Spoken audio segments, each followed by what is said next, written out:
Медный купорос, яғни мыстың күкірт қышқылын қаладағы дүкендерден кездестіру қиын емес.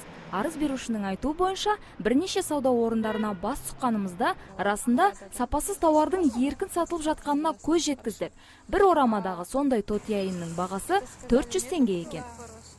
Бассейн можно кидать или нет? Да, можно. Он разве не должен быть таким синим, нам сказали? Нет, синий, там это же синька добавляет. Ага.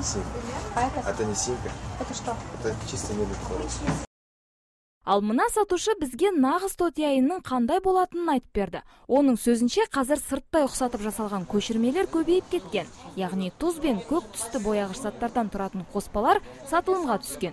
Бірақ оны бассейндегі суға мүлдем қолдануға болмайтынын ескертті. А так это, если мы будем покупать, так не заметим, да? Купорос или соль? Похоже на купорос, но там это соль крашеная. А это откуда завозят, чтобы мы знали там? В аптеке, наверное, посмотрели.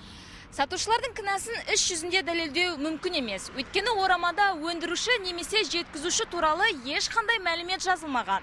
Қоспа көбінесе келілеп өлшеумен жиі сатылады. Сондықтан мыс тотияйындарын сату барысында өнеркәсіп орны жайлы нақты ақпарат көрсетілген қосымша парақта бола бермейді. Біз екі түрлі дүкеннен бірдей мыс күкірт қышқылын сатып алған болатынбыз. Орыстарда оны медный купорос деп атайды.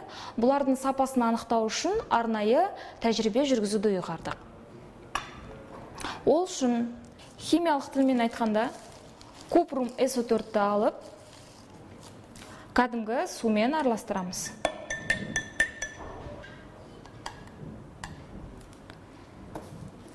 Екінші сатып алынған мыс күкірт қышқылында кәдімгі сумен араластырамыз. Жақсылап ергенше араластырамыз. Аз ғана уақыттың ішінде еріп кету керек. Өздеріңіз көріп тұрғандай, менің сол жағымдағы стакандағы мыс күкірт қышқылының стақанның түбіне тұз жиналып қалды. Тұз ба, бұл әлде кристалл секілді ақ тұзға ұқсаған зат жиналды. Ал менің оң жағымдағы стакандағы мыс күкірт қышқылы өзгеріссіз, яғни бір түсті, ешқандай тұнбасы бөлектеніп, мынау секілді өзгерген жоқ, бір түсті көк түс боп шыға келді, көгілдір.